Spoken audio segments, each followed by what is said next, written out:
আসসালামু আলাইকুম। আমার এই যে পটগুলো দেখছেন, এখানে 80-এর উপর পট আছে। এদেরকে প্রতি বছর তো মাটি চেঞ্জ করা সম্ভব না। আমি 2 বছর পর পুরো মাটিটা পরিবর্তন করি। কতবার পরিবর্তন করেছি, এবার পরিবর্তন করবো না, বাট এদেরকে রিপেয়ার করি, ফিক্স করি। কী দরকার?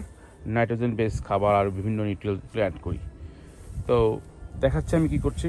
আপনি এখানে দেখতে পাচ্ছেন যে পটটা, আমরা যখন পটে মাটিটাকে মিক্স করি, পুরনো মাটি আমরা অনেক ফেলে দিই। প্লিজ এটা করবেন না। গাছের জন্য মূল জিনিস হচ্ছে যে এই খাবারটা। মাটিতে গাছ কি করে, শিকড়টা ধরে রাখার জন্য হেল্প করে। তো আমরা যদি খাবারটা অ্যাড করে দেই, তারপর মিক্স করে দিই, তাহলে কিন্তু আর মাটি ফেলতে হয় না। আপনি মাটি ফেলে দেবেন, সেই মাটি দিতে যাবে, আবার ওখান থেকে কিন্তু সেই মাটি আপনার বাগানে আসবে।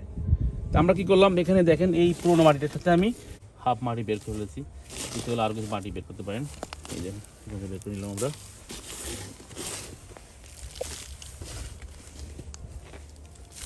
তারপর আমি এই যেখানে এটার মধ্যে 1 মুঠ পরিমাণ স্লোলি দিয়ে দেবো।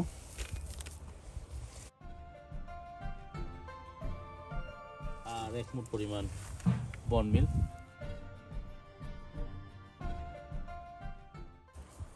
দেখেন দিয়ে দিলাম।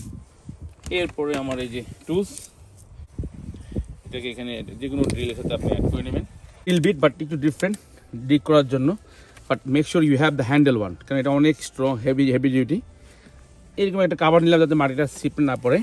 তারপর আমরা দেখেন প্রথমে হোল করব, হোল হয়ে গেল। এরপর আপনি দেন ঢোকা।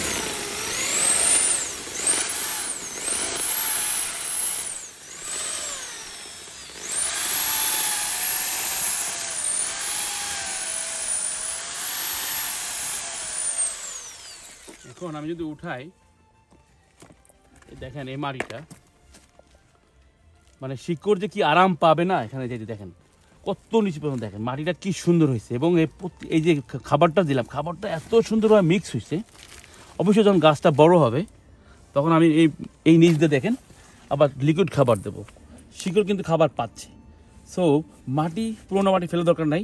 আপনি করবেন কি, আমি এখানে কি করেছি, হাফ আগে বের করে ফেলেছি, হাফটা আমি নর্মাল গার্ডেনে মিক্স করেছি। যে হাফটা আছে, হাফের সাথে নতুন কিছু মাটি, হর্স ম্যানুর এবং কিছু খাবার অ্যাড করে মাটিটাকে আবার রিইউজ করতেছি। রিইউজ খুবই দরকার আমাদের এনভায়রনমেন্ট বাঁচাতে হলে যত রিইউজ করবো তত ভালো। ধন্যবাদ। বাকি যে হাফটা আছে এটা দেবো মাল্টিপারপাস কম্পোস্ট, কিছু ফার্মিয়ার ম্যানুর, আর আমার রেগুলার এখানে আমি দেবো কোকোপিট। এই কোকোপিট অ্যাড করে বাস দিয়ে দেবো। তারপর ইনশাল্লাহ খুব সুন্দরভাবে মাটিগুলো রেডি হয়ে যাবে।